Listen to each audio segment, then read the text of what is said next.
Hello, everyone, and welcome to the latest episode of the Modern Brewer podcast with me, your host, Chris Lewington. So, whenever I'm out and about, I always get asked, "So, what's your podcast about?" And instantly, I get panic stricken, as I think I always do when anyone asks me what I'm doing, and I revert back to that elevator style pitch about how it covers all the topics that I believe are important in brewing that just don't get the coverage they deserve. I think what most people think is it's just kind of a ruse for me to be cramming more sustainability and efficiency based topics down the throats of brewers. And that's what I do in my everyday. But actually, they're not always right. But in this case, they'd be exactly spot on. That's exactly what we're going to be doing in this episode. Because there's a brewery in Wales who, together with the University of Swansea, have been successfully using their fermentation CO2 to grow algae, specifically spirulina, in what I can only describe as a true, highly valuable R&D project in this brewing industry. You know, what no one ever asks me is why I started the podcast. Only of people is what is it about, not why did you start it?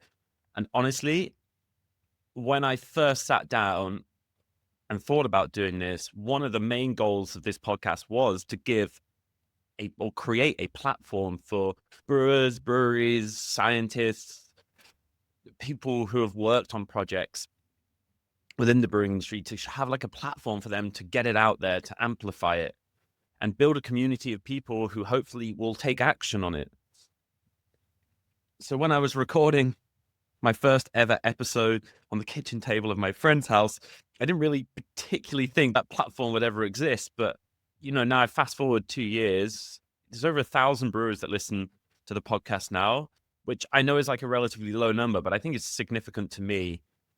1,000 brewers is a lot of brewers to have in one room. So that's the way I try to always picture it. And I just want to say quickly that I actually really, I appreciate so much every single person who tunes in, gets involved, shares the podcast with their friends. This podcast has been 100% organic growth. So your shares go the longest way. Trust me, your shares have made that number. I haven't actually done that. So I really, really appreciate that. And maybe just before we get into this episode, I just want to share with you some work that I've recently completed, just because I was really proud of it, and I actually really, really, really love doing it. So I recently co-authored a guide to easy and accessible profitability measures and implementations any brewery can make. And I co-authored this with Rod White from the University of Nottingham. Most people will know him at Rod because he runs the apprenticeship program for the University of Nottingham for the brewing industry. And we were commissioned to do this by SIBA. So we were tasked with creating the 10 of the best ways to increase profitability without spending lots on CapEx, which I know is often tight in most size breweries, and try to make the content applicable to all size breweries. And each of those 10 ways goes into great detail. So it's actionable information that you can kind of trust. That's the remit of what we were doing. So I would love you to read it if you have the time and want to increase profitability or learn some stuff around some of the niche sides of brewing. So yeah, please do check your emails from SIBA. It was emailed around to everyone from SIBA. If you're not on that email list, that's absolutely fine. You can contact Barry at SIBA or myself, and I can put you in contact and get you a copy over of the guide. But yeah, let me know what you think. Again, it's something I'm really proud of. It's everything I've learned over not just the last 2 years, kind of last 12 years, 13 years. And I got to write it all down. So it was great. And having someone like Rod and the authority of the University of Nottingham really helps. I had a lot of access to research and projects, etc., that I tap into. So yeah, really hope that people can read it, have a look, and of course, let me and Barry and Rod know what you think. But right, let's get into today's episode, because this one is properly future facing. At Bluestone Brewery in Pembrokeshire, they're doing something with their CO2 that is not just recapturing it for their own use. They're capturing CO2 from fermentation and feeding it to algae. So their CO2 is creating one of the planet's most talked about superfoods. So with us today are two brilliant guests, Dr. Alla Silkina from the Swansea University, a specialist in algal biotechnology, and Emily Hutchinson from Bluestone Brewery, a co-owner who's been living this pilot project day to day at the brewery and shouting about it through their channels. We're talking about algae as a carbon capture mechanism, the potential for commercialization, the science of cultivation, real world lessons from installing the system. So, if you're bogged down in the day to day of brewing, the relentless negativity surrounding the industry, then be prepared to finally look forward to the exciting future we have ahead. Sustainability as a topic is really exciting because it's so forward facing and so full of positivity and optimism. So, without further ado, let's get into it. Welcome to the show, Emily and Alla. Hi, thank you. Hello. So great to have you on. I appreciate all my guests coming on, spending some hours during their very busy lives. So both of you have got very busy lives in slightly different sectors, which is really exciting. I think it'd be really fun, just as always, if we could just start off with an introduction from you both, let the listeners know who you are and what you do. Yeah, so I'm Emily. I'm one of the directors at Bluestone Brewing Company in Pembrokeshire, West Wales. I've been at the brewery now coming up to 10 years. So the brewery itself's been going for 13. So we're fairly well established now. And yeah, I tend to run the sort of marketing side of the business and a bit of admin, a bit of, you know what it's like in a brewery, a bit of everything. But yeah, in terms of this particular project, I've been quite involved with the funding and the admin side of it, and then marketing the project through our social media and website and everything else. So yeah, that's my involvement with it. It's awesome. Alla? Yeah, hello everyone. So my name is Alla Silkina. I'm a scientist. I'm an algal specialist. I work in algae biotech for more than 25 years. And I travel the world, different countries, different application. And in this particular project, I'm super excited because it's a pilot study. So when we grow in algae on a brewery site successfully, and we getting quite good results. So yeah. That's awesome. Yeah. So Georgia Eastland and Brewing Company first mentioned this to me a while ago. And I was like, that's really fascinating. I couldn't really find at the time. It was in the back of my mind. I found it. And then when I revisited it, I was like, this is like a really cool concept from what I can understand. And I was like, it's really great to be able to get both yourself and Emily on so we can actually go through it just on a basic level, and then also like how it works in the brewery and kind of like what the future is as well. I think it's going to be really exciting. For me, I will also be learning quite a lot as I go as well. I think just for everyone, can we just have like a really simple breakdown of what is this project and what are we actually doing here? A bit of background. So our head brewer, Tom, was a chemical engineer at Swansea University before he joined the brewery. So he had a bit of chemistry background and interest in science. And he'd actually seen something about Young Henry's brewery in Australia. And they had these big green tanks, and they did a really good sort of PR on it. And it was like this whole thing of look at what we're doing with algae. But it did look interesting. And we already had quite a big sort of background of sustainability at the brewery. We'd won a few awards, and we were trying a few different projects. And because we're based on a working farm as well, we've got the benefit of quite a lot of space up there to trial and error. We're not too restricted. So yeah, because Tom had been at Swansea and we are not too far distance wise from the university, Tom reached out and saw if anybody might be interested in looking to see if we could do something similar. And that's where Alla came in, and Alla will maybe explain a little bit on the actual project and what it's covering. Yeah. So this adverts was all around the internet about growing algae inside of the fermentation room in the brewery in Australia. But like I say, okay, because we in Swansea University got our own algal research laboratory where we specialize actually on scale up application of different cultivation processes. And I said, okay, we can do something better than even just green tank inside of the cultivation, like fermentation room. And then we install pilot in two configurations, so two different setups for cultivating algae to test which one is working better and like will be more feasible for the long-term application, and other brewery potentially will be interested in. So see also feasibility. And this was COVID time, so this was a little bit long story. So when we start to think how we can do it all, and installation, and so traveling as well from one side to another. So then we applied for grant for Welsh government grant, and they basically allowed us to to reuse our system, was not in use at Swansea University. Then we install it at the brewery location. So was two setups. So one was Raceway, so it's 1,000 liter, like a big tub, so with a wheel mixing culture. And another one is more sophisticated photobioreactor. It's a tubular construction, also running algae with the force of pump, so and get light access and so on. So from the brewery side, we got polytunnel because obviously, so to protect these systems from rain and other contaminants.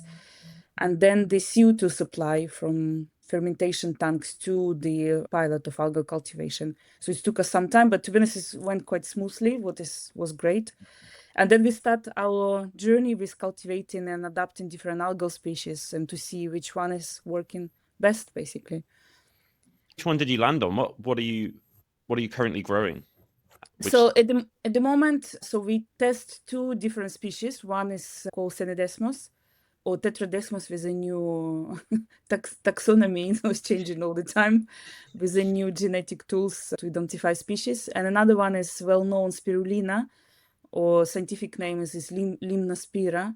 So this is two freshwater algae. One is the prokaryote, another one is eukaryote. So, but the core kind of process itself is the photosynthetic reaction. So basically, algae is unicellular organisms growing in a water environment, and they need CO2 for the photosynthesis. So they autotroph, they produce food for themselves using water, CO2, and light. So sunlight or artificial light. This particular project, we use only sunlight for it. And basically, when all these requirements given to the culture, so all these conditions provided for the culture, they start to reproduce themselves. So they double in cells every 24 hours, so creating new biomass. And this biomass could be harvested, replenished with new water, and then the process so going again and again. Yeah. So we find that spirulina was better for growing in this particular condition because it's less difficult. So in dealing better with contaminants and so some other conditions. So and could run quite a long time. So for example, so inoculation for the last run, it was in April, and until October we just partially harvested and we didn't replenish or anything. So it was a really stable culture. So what is the sort of like rough timeline of algae creation in this scenario? So from like CO2 leaving the brewery to, I don't know, from, you said inoculation, right? So you're inoculating some water with algae, yeah. with algae, and then over the course of a time it's growing. Is that right? Through Yes, the CO2? yes. Is that how, and you said that started in April?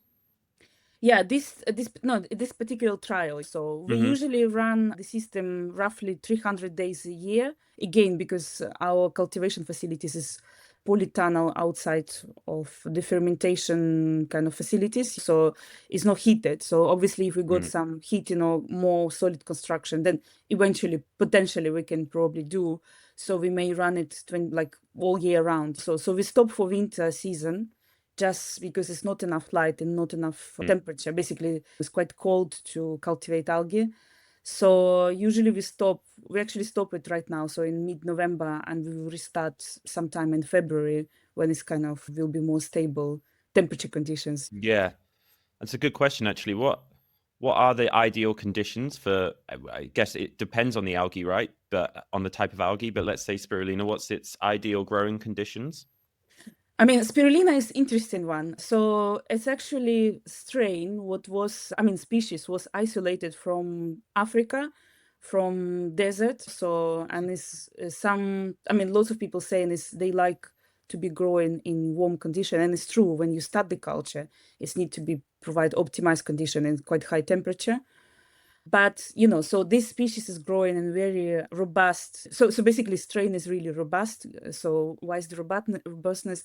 Is because they not affected by contaminants. So and it's quite stable. It stabilizes itself, so it can grow a long term without so worried about it too much. And they good production of biomass as well. And obviously, when they kind of reach the capacity of good concentration, so they start to remediate lots of CO2. So this is what was the Mm. basically focus from this research application. Yeah. Mm. And how is spirulina usually grown? If it's because I see it available, right? So assuming someone's growing it somewhere, how is it usually grown? So lots of facilities in Europe and all around the world is basically growing them in a raceway. So this is, like I say, it's like a little pond with a wheel moving culture. So it's more like a pond because spirulina making like serpentine colonies. So when cells attach to each other and make the like little stripes. So for this why it's called spirulina because it's spiral colonies. They are floating basically in the water so to try to get access to the light. So the pond doesn't need to be deep because obviously light penetration will be affected by it, and then culture will be difficulty to get enough growth for the CO2 remediation or so in this particular case. And yeah, so it's quite stable. But so basically lots of spirulina farms, as we call it. So because when we start to grow this in 1,000 liters and more, so it's become not really kind of research even. So it's really like a Mm. farming application. Mm. So lots of these farms located in France. So I particularly visit several. So usually people growing it outside of a power station or something like this. So when they get access to the heat and so heated facilities, so this is how they do it. So and recycling of water as well. So yeah, this is how it's usually growing. In our particular case, we use the normal water, and so the only things we use to recycle is was CO2 for us in this particular pilot. Yeah. Mm. And do they usually inject CO2 into the algae farms they're using, or they're just using atmospheric? They Yeah, don't. sorry. Yeah, it could be used atmospheric CO2, but if you'd like to boost the Mm. growth of culture, we need to inject CO2 because they increase photosynthetic rate, so they increase biomass productivity, and obviously, so the CO2 capture or reutilization. So, yeah. Mm. And that's why I guess this is why this has such a big algae has such a big name in the sustainability space, is because it can well, it's photosynthesis, right? But you can accelerate it. What sort of CO2 are they using in these other farms? Is it a reused CO2, or is it purchased like anything else? I mean, at university facilities, because obviously, so is we got also similar setups, but we use bottle CO2, so we Mm. buy in it, so it costs money and it Yeah. costs lots. Yeah. So yeah, You know, so brewers know I it's not cheap. no, it's not cheap. It's the most expensive part of the cultivation of algae. So obviously in this particular case, we are Yeah. not using a bottle CO2. We use natural CO2 process. And I don't know, in other places, I don't know. So sometimes Mm. people use bottle CO2, sometimes they try to recycle it. But was good, we previously worked with heavy industry when we use flue gas, but the bio quality of biomass was not that great as we getting it from brewery because brewery CO2 is after fermentation process. It's all kind of food drink grade, so it's not Mm. getting any toxic compounds or anything like this. So it's just a really good combination so of condition what we provide for algal cultivation, and obviously so we get good quality biomass coming out of the process. Yeah, it's a really cool concept to be using, like such a prominent source of natural waste CO2 instead of purchasing bottle. I think it's such a great concept. How did this come about? Like you mentioned Tom worked there before, but how did this? What drew you to thinking the brewing industry, or did you know this from it was a byproduct of fermentation in the CO2 in the brewery, which was often just gone to waste? Like, how did this all come about? I guess we were conscious, like I said, we've been conscious of our sort of sustainability efforts, and we've had awards and things like that where we've had to put projects together and we look at all of the different areas of waste in the business, and it's like, Mm. okay, we've got the cardboard sorted and we've got the glass bottles sorted and this, that, and the other. And the main thing that always comes up with a lot of breweries is this waste CO2 that we're just kind of venting off into the atmosphere and no one's really talking about what we're doing with it. So that was an area when we were looking at our own sustainability that was, okay, how can we reduce that, or what can we do with that? And then I think it was just prompted by Tom then seeing that article about Young Henry's, and then the sort of link from Tom via Swans University. And again, like Alice said, it was kind of coming out of COVID. During COVID, everyone had a bit more time on their hands than we do now. We were all very That's true. excited and enthusiastic at the start because we had loads of time to focus on it. But yeah, it was more just like, okay, let's have a play around. And in terms of our investment, really, like, we only paid for the polytunnel. I mean, it's still a significant investment for us that other breweries may not feel they want to make, because it's not Mm, something we had to do. So we did spend money on it, but it was fairly minimal in that sense because we had the Welsh Government grant funding and support from mhm. the university. So for us, it was like, okay, we can put a polytunnel up and we can do a bit of work on piping and that to get the CO2 across. But otherwise, it was just quite a fun project to see if something came from it. And it was also, it is good for marketing. It helps us to then be able to give a fuller picture of our, yeah, of us reducing waste and kind of making sure that every aspect of the business is as sustainable as it can be, really. Yeah.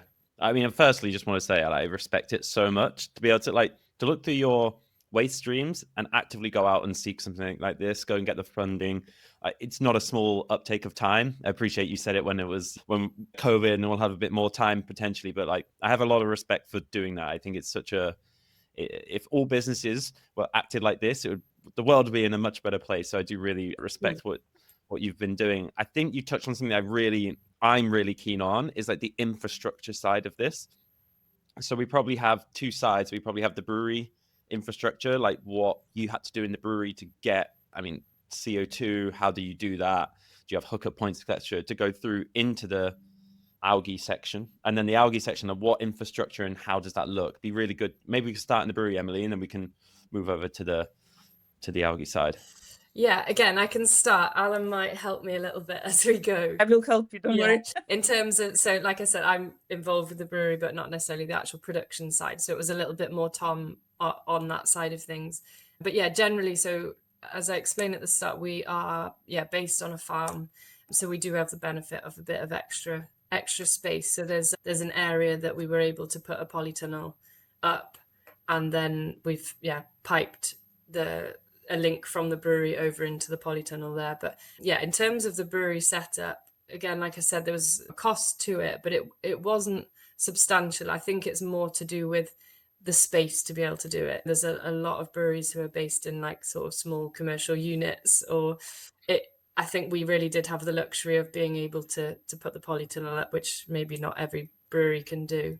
But yeah, Alla will probably be able to say a little bit more about how the CO2 was being taken from the tanks, because she was more involved Yeah, with that than so basically, because we did like a little bit of, we published a scientific paper on this case, so it is quite highly cited now. So it's getting lots of interest from academic society as well. So what is good. So because I like this Right. apply research proper application. So before I start for the infrastructure, say I was highly believing in this project because at the beginning, like I say, we work with heavy industry with lots of CO2, big CO2 providers. So and algae obviously utilize CO2, but they get biological limits.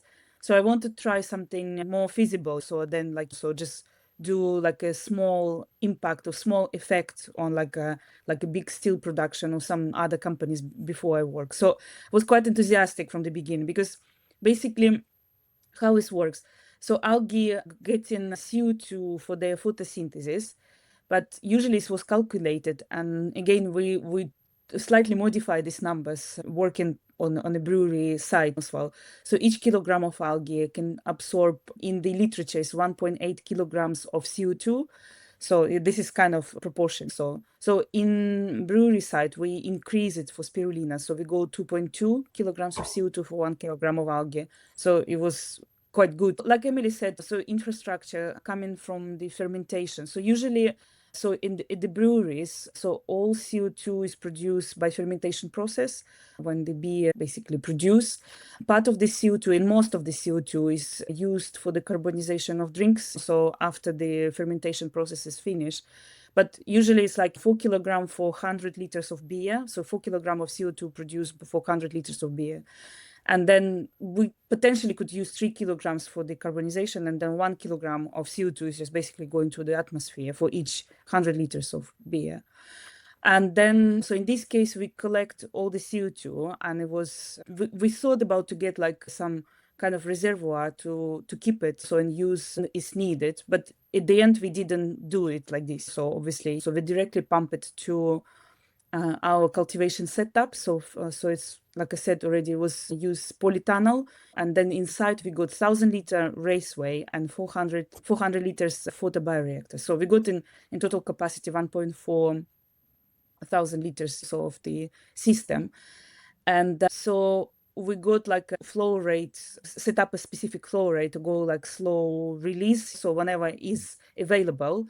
And in this particular application, and again, Bluestone Brewery is not a big brewery facility. And we use a couple of tanks also to get the CO2 to the system. So we calculate, I mean, to remediate all CO2 from brewery. So we need to get 4 times bigger cultivation system of algae, and obviously functioning all year round. So we didn't remediate 100%. So, but we did a good chunk. Yeah, because again, this feasibility study, and so we got funding, but this was not big funding. So we just, use the facilities from university. Again, we didn't buy it for this funding because we didn't have enough money.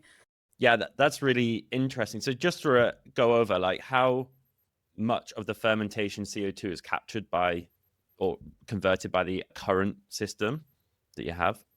So in the current system, we convert again, with 300, we calculate 300 days of cultivation cycle per year, 300 days, yeah. So at the moment we remediating, because we test 2 species. So first species was remediating roughly 250 kilograms of CO2, and the spirulina one, it was higher, so it was roughly 380, 400 kilograms of CO2 per year with this setup. So we calculate for Bluestone Brewery waste CO2 is about 1,200. So they basically roughly 3-4 times facilities need to be so bigger, operating longer again. So yeah. Yeah, I see. And you said, so there's just to get my head around it again. So you've got the CO2 coming out of the fermentation tanks and then into some buffer tanks. Did you say there was a couple No, of tanks? No, sorry. Then it goes into a reservoir and then no reservoirs go directly to the system. So yeah. Okay, so it's literally going straight in. Yeah, so we basically monitor it, like how say we provide a specific flow rate. So obviously, but ideally, so if we will do it so as a new setup for the bigger system, we would like to have a reservoir just in case to store CO2, because obviously fermentation cycle and cultivation cycle of algae sometimes there's no matching. So yeah, I was going to say, because it's not permanent, the amount of, or the production of CO2, even the volume of CO2 that comes out of a tank. So yeah, that I see. In let's say a commercial system, non-pilot, you would have a buffer or a reservoir or whatever. Yeah, absolutely, to build up the pressure and like make it so more. Yeah, I was just going to add as well that we're based in Pembrokeshire, which is a very sort of seasonal touristy area. And in the summer, we could be easily brewing 5 days a week and producing lots. And then come like this time of year now, we could easily go a week where we maybe don't brew, or it might be 1 or 2 brews a fortnight or something like that. So our production can change dramatically across the year as well. So like Alla said, this has been very much like a trial and a experiment, and that's where the funding has got us to at the moment. But it's quite, those sort of things, if you were looking to do it more permanently, it would be great if we could store up everything that we use and then be able to use it a bit more consistently throughout the year. Yeah, I mean, for us it's good because summertime is also super productive time for algae. Warmer. So basically it's matching. So because we got longer days, more sunlight, or warmer temperature. So obviously is all of these factors. So give a good productivity for algal cultures as well. Yeah. Yeah, it's a really good point on the seasonality of business as well as the seasonality of algae. Yeah, that's such a good point. So you said that in a, maybe not an ideal system, it's not the right term, but in a, let's say, a commercial system, you would likely have heat and potentially like lights to do it, but you don't have that in this system, right? It's literally like all natural. All natural, yeah. So there's actually what no is good break actually when we get a frost. Yes, exactly. Turned it all We off don't want to last year destroy. because as soon as the cold weather comes in, it doesn't work so well, does it? No. It's frozen. It's lots of water. So then obviously It's freeze. So yeah, Yeah. if we got a bit of heating and so light, external light as well, like artificial light. So yeah, if the system could be more productive. But again, it's absolutely I think this need to be absolutely connected with the need of brewery as well. So Mm. yeah. Yeah, and I was thinking, I was wondering what the cost inputs are, but actually in this system, pretty minimal, I assume. Really, you said 300 kilos of CO2. Is that Yeah. correct? Yeah. So if it's, I don't know if this is a linear thing. It might be a really annoying question, but if there's 300 kilos of CO2 that you've converted, what biomass of, in this case, I guess spirulina, would you expect to get out? Oh, it's, Yeah, I knew. Do you know that's the sort of questions you ask, and everyone's like, I like it oh. because it should give me in advance. I can calculate it, you know. Yeah. Maybe I'll put the answer in the show notes. Yeah. Yeah, I I'll give you mean, some to be time to do it, honest, and then I'll just type in the show notes so people could go look. yeah. So obviously, so in ideal world, so to use using like 300 kilograms of CO2, so we need to produce like roughly like 100 kilograms of algae. So roughly something like Okay. this, you know. But obviously, so for us, it was not specific target. So Yeah. we were more studying the process itself. Mm. So we produce biomass for both species and different settings and different CO2 rates and so on. And yeah, so we got dry biomass or frozen fresh kind of, so wet biomass. But it was, again, it was not specifically focused on biomass production only. So yeah, Hmm. for us it was more. But in an ideal world, you can get all of this additional resource, so biomass or spirulina or other species, whatever will be selected in the application. Mm. Hmm. Yeah, I get that. So, what are the ballpark figures for a cost of this setup? It doesn't have to be specific, but are we talking 100,000, 10,000, 1,000 for a setup like this? Like, what sort of ballpark figures are there? Uh, yeah, it's a good question. Still back to our old I mean, application. yeah, old application and papers as well. I mean, we can share. It's published kind of some financial summaries for this setup. So obviously, so it's all open access. So kind of piece of scientific work, so approved basically by scientific community. So and published and Mm. accessible to anyone. So they will provide in some bulk costs basically of investment. So and we would like to see when it's on return on investment would happen. So how much CO2 could be remediated and what products could become out of the biomass.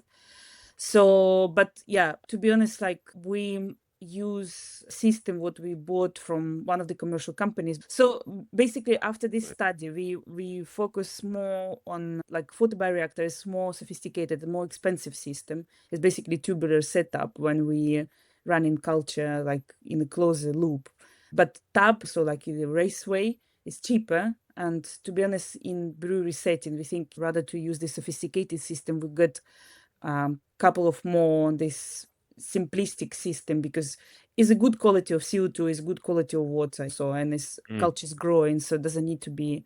So obviously in a closed system we got more CO2 remediation, but you know again if we get more systems of like open system, it also will be fine.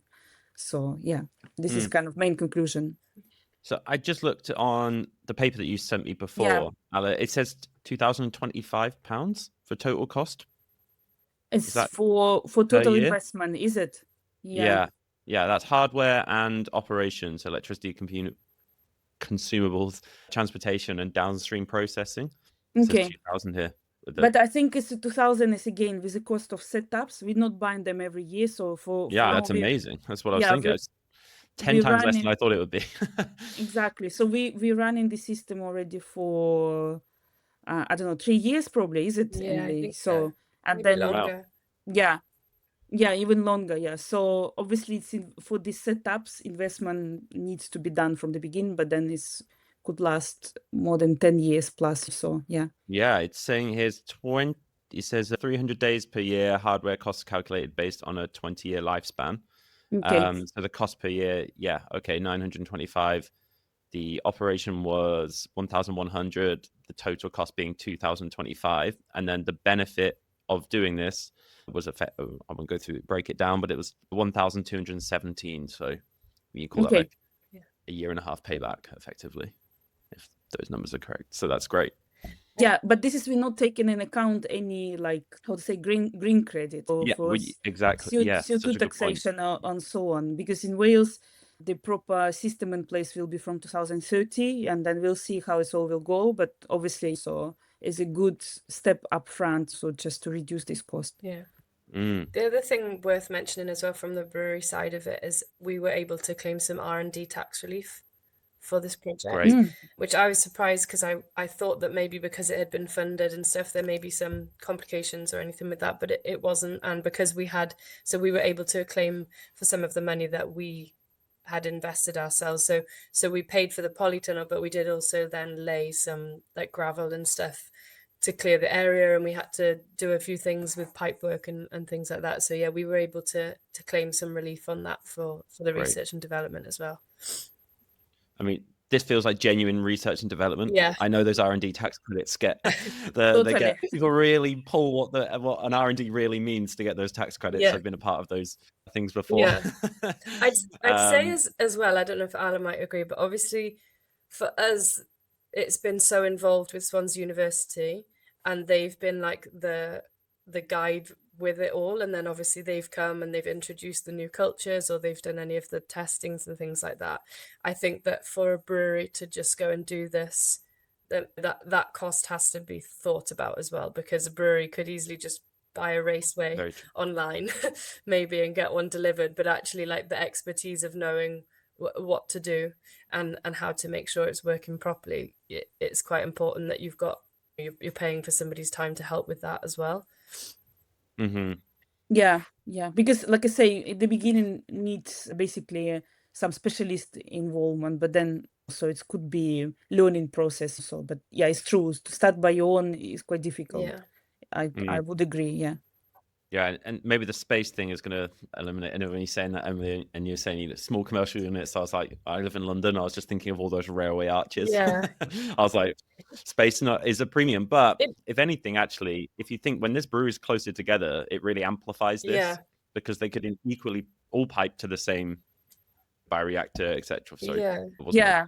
terminology into the same system, and actually you can multiply the amount of CO2 removed. I think it could be really interesting as well, because it just show like the point of this is a research project. So if it shows that, yeah, like Alice said, like the CO2 is really clean and good quality, that it's doable on this sort of scale, that it like there's going to be clever people out there who can work out like an easier way of doing it for breweries with less space, or like you said, like some sort of communal area that several breweries can send it to. Or yeah, I think it's exciting to be able to just say, look, we've worked out that there's some promise in this, and there's reason to look into it further. And yeah, maybe in a few years' time everyone will have mini compact raceways on a Yes. elevated system around the top of the brewery or something like that. Okay. Yeah. Yeah, I just want to add. So obviously, from the beginning, the Australian company was growing algae inside of the fermentation room. So this is possibility as well. So and then also like I understand in a city setting or something like this, again roof space could be potentially used so as well. So maybe not raceway, but like serpentine system or something. So like vertical farming almost something could be also introduced. But again, it need investment. It need to like thinking through like engineering design and so on. But the biological process of CO2 capture from fermentation process, I think it's doable. Yeah, but need a little bit more involvement of other sectors as well. Yeah. So I actually something I wanted to ask, because a lot of people ask me this question when I'm talking about different sustainability projects in the brewing industry, but they're always like, is the brewing industry the first people to be implementing this, or are there other industries that are using their waste CO2 to grow algae, or is this one of the first examples of this? It's not really first example actually. So first it didn't even cross my mind, because again, brewery fermentation CO2 is not the major problems in our society. So we're obviously, yeah, when we Extremely think true. in carbon release, we're thinking about like again, steel making industry, cement making industry. So the bigger players in this. And to be honest, like I was involved in two big projects. So one of this was to grow an algae on CO2 flue gas, and then flue gas from steel making, and then also we got a nickel factory as well. So when they produce lots of CO2 with other compounds, so and it was successfully proven. But again, like I say, for brewery, because all of this flue gas, they're quite toxic, so they get other component, not only CO2. So I think to get and then we got regulation how to use the biomass produced on like the dirty flue gas. So because this algae biomass contain lots of heavy metals and some other biological or like other contaminants. So we prove so the biomass from produce using CO2 from brewery is good quality. We didn't check it as a food grade, but this was the plan actually. So to get to this level. So but yeah. Yeah, it's taken the next question right out of my mind. Is this Yeah. like is the biomass algae that produced, is it food grade? Like, is it sellable on that market?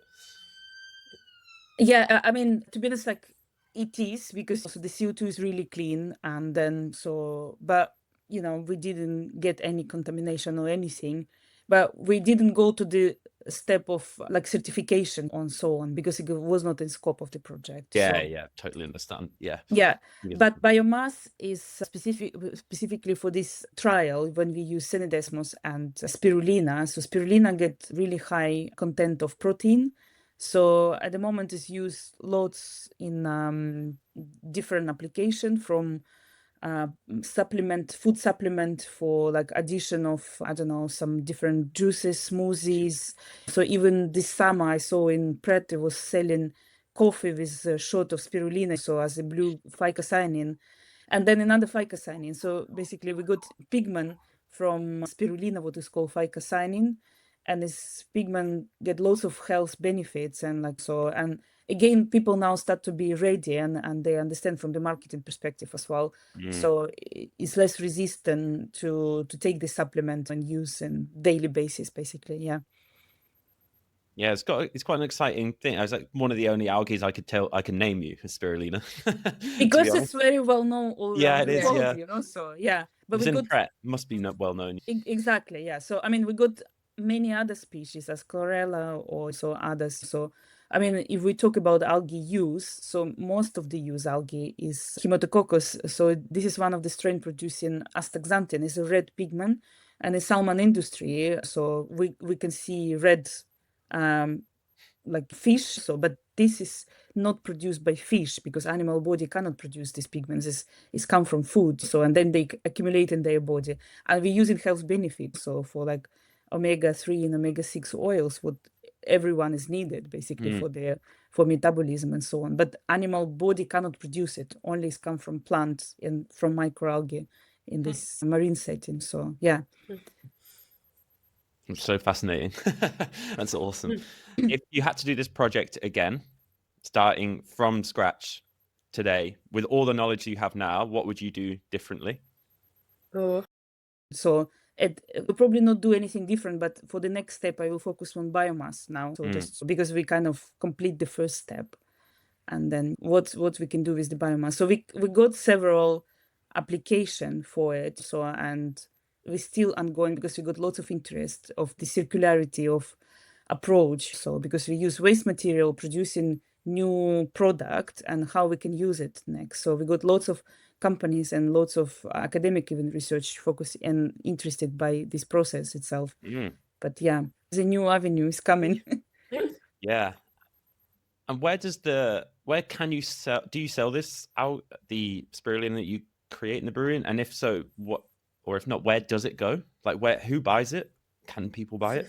so at the minute, again, just because it is purely a research project at the moment, Yeah. it's not, no, nothing's been sold. Or so for the time being, Swansea University will come and take the samples away and do the testing. And so at the minute, it's just been used for testing. But yeah, we've done a few of our own experiments, putting the spirulina in the beer.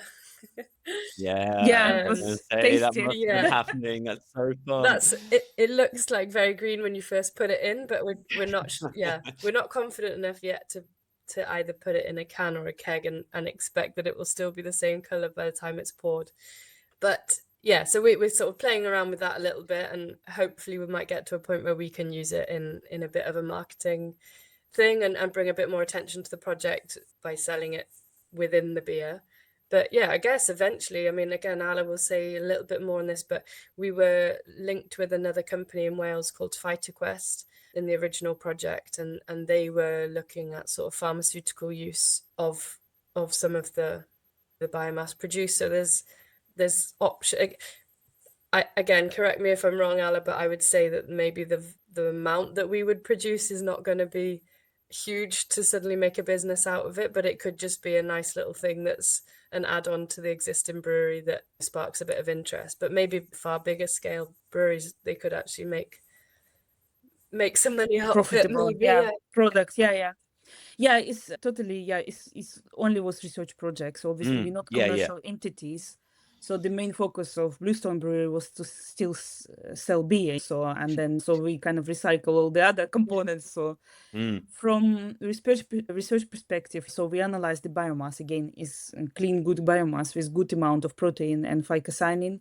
With kind of phycocyanin is as a pigment cost lots of money, so could be as well as a potential product for commercialization. And I know some of the companies is producing another drink like food, more like a health supplement, so drink for from phycocyanin. So yeah, again, our scale was not big. So in the main focus was not on the biomass production and create another yeah. commercial product from the algal biomass. So to be honest, like the commercial revenue, again, it could be from not avoiding, but so covering the taxation for the carbon and then also for the recycling. Is it like if I'm saying Mm, if I'm not correct? But then biomass itself is good quality biomass because again in the setting of Bluestone Brewery, because it's really beautiful place with no pollution around or anything, so this algae is growing and so amazing quality of the biomass. So the PhytoQuest, they took some extracts of different species and they said there was a good potential for some biomedical application, but I don't know, they didn't develop commercial products from it yet, so mhm, it's still an ongoing process. We also got some activities. So at the moment, we got another R&D project for the biomass use with another scientific group from the university, from biochemical engineer group. And they connected with a company called Battery, what is located in Wales as well. And they want to use the biomass, produce recycling carbon. So, but the biomass itself contains lots of carbon as well. So they want to use this carbon as a battery, sodium ion battery preparation.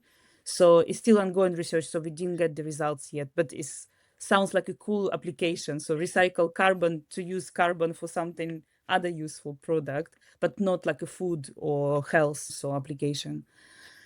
But then, to be honest, like this biomass could be used as a food supplement, as a food or feed, so for animals as well. So yeah, There was and another then project on chicken feed, wasn't there? yeah, chicken feed and even like cosmetics or so other application could be. Yeah, but it's we're not so at this stage yet. No. But it just so shows there's cool. so much potential, isn't it? Yeah, We're a really tiny exactly. brewery in this grand scheme of things, and you just look at how many breweries there are, that if everyone put their heads together, what we could do. Achieve. Feed all Yeah, the chickens in yeah. the Exactly. UK via battery How much of that powered waste? chicken feeders.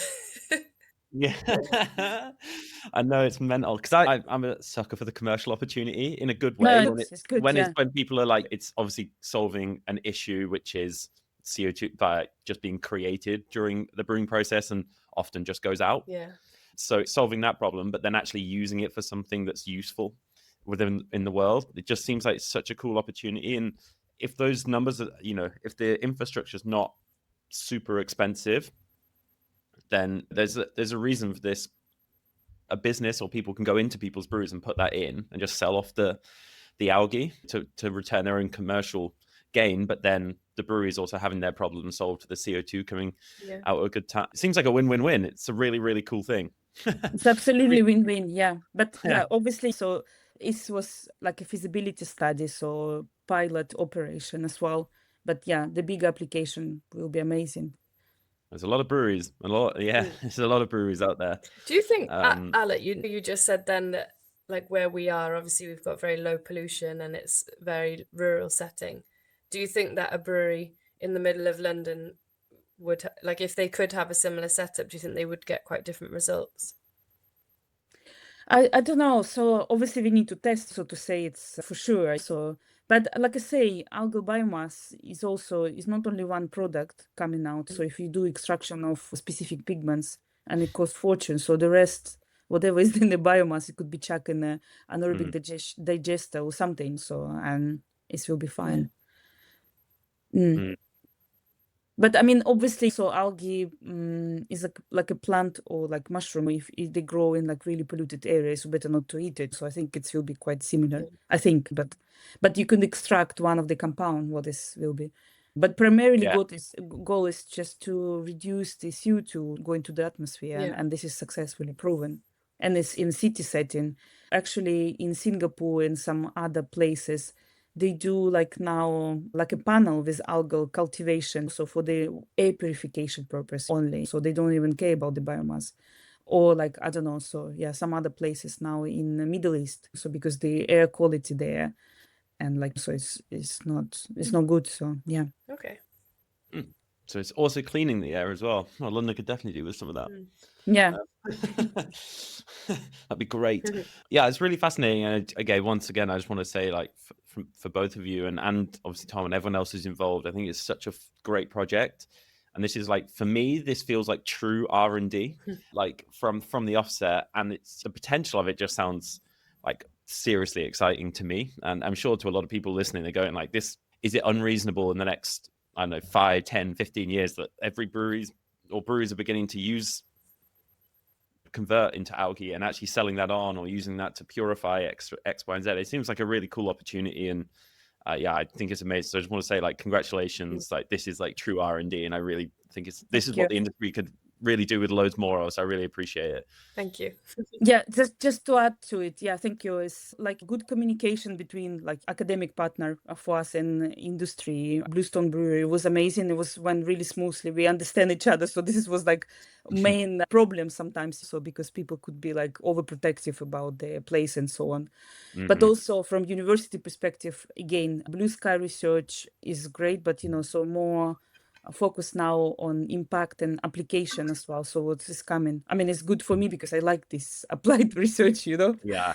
And even now I'm working in a kind of center, what is called BioHub as well. So they're promoting actually academia business interaction, so in more research for it. So in Bluestone, Swansea University, our project is kind of one of the first when we kind of highlight and demonstrate then academia can work with business very successfully. So overtaking Mm. all of these admin problems and expectation and so on. So yeah, it's really important. So the Green Economy Center is one of the big project now I'm working on, where we work with other companies as well. So, but yeah, it's facilitate the interaction. Yeah, that's great. It feels like a big opportunity here for this. Yeah, I think it's awesome. Ali, you mentioned, and I read from your one of the papers you wrote. Am I okay to share a link to that on the show notes? Is there any other information? Where can people go out and find more and find out more on this? I mean, paper is a good start. So Mhm. I think any question I will be happy to answer. So please contact us. But also Bluestone Brewery website and LinkedIn page. So because there's lots of information from the trials and so on, is it Yeah. really there? So And as well, like we are a bit out in the sticks, but if anybody wants to come and visit us, they're always welcome. We organised a day with Swansea University where we invited people along, where Alla did a talk and we presented the findings and then did a small tour of the brewery and showed them all the kit. So yeah, Pembrokeshire is a lovely place to come and visit, and we've got a tap room where you can try all the beers as well. But yeah, we're more than happy for people to come and look and find out more about it. So I'd say come in the summer months because it's just a bit more fun to look at when there's actually stuff going on in there.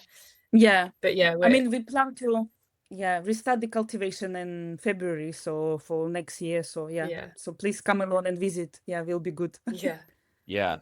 I mean, I was like, I want to come and visit it. Like, I just want to see it with my own two eyes. Like, I guess, like many other brewers, like very visual. mm, I kind of want to see it and like see how it looks, see all the pipe work and everything, and the inputs and outputs, and I'll be like, I just want to see it. So yeah, if that's okay, I'd definitely love to come up. Yeah, you'd be more than Yeah. welcome. I would obviously, it'd be great when it's running, so maybe like, and probably sunnier for Yeah. everyone's benefit of enjoying Yeah, exactly. Yeah. enjoying being outside more. So yeah, maybe like February, March time. I don't know if any listeners want to come. We could always do a little trip out. Yeah. I'd love to do that on like February, March. Yeah, It'd be absolutely. awesome. We can facilitate to organize Yeah. it. So yeah. Yeah, that'd be really fun. And yeah, again, great work on the genuine R&D. There must be some major grant funding out for something like this to be commercialized, right? Yeah. Based on the back of this research and pilot work. Like it seems like such a solid foundation of like real data and real application.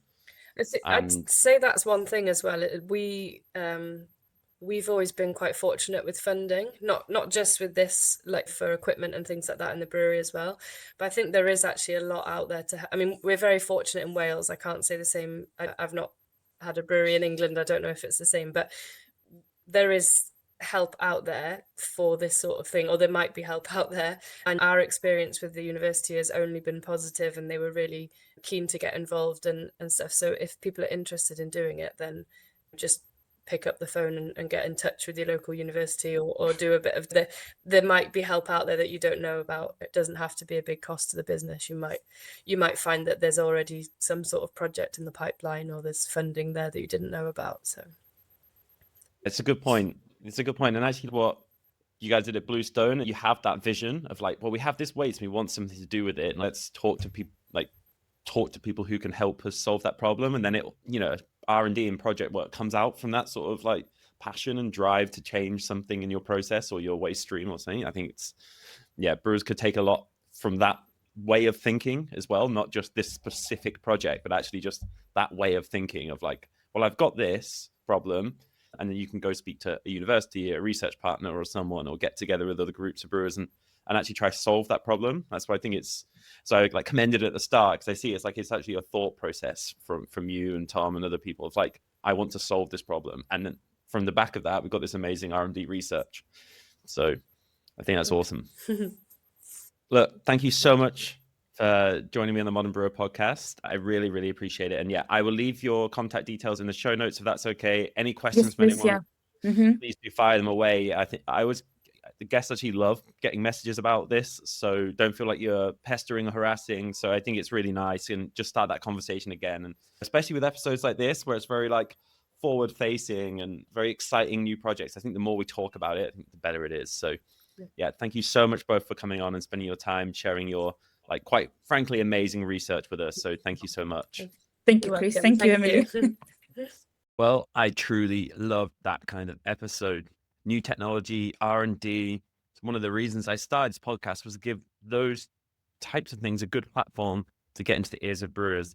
But what I really hope is that people take action. Please do reach out to Emily and Alla, to myself, to anyone. And tackling waste streams in the brewery, as you can see, it's a lot of work. That was not an easy project to start and embark on, but the outcome could potentially be really significant. So I hope it really acts as inspirational to brewers as well.